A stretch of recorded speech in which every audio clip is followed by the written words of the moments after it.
புது ரூட்டுல தான் நல்ல ரோட்டுல தான் நின்றாடும் வெள்ளி நிலவு. இந்த ராத்திரியில் ஒரு யாத்திரையில் பூவோடு காத்தும் வருது. நிலவெங்கே சென்றாலும் நிழல் பின்னால் வராதா?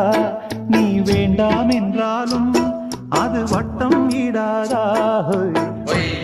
புது ரூட்டுல தான் நல்ல ரோட்டுல தான் நின்றாடும் வெள்ளி நிலவு. இந்த ராத்திரியில் ஒரு யாத்திரையில் பூவோடு காத்தும் வருது.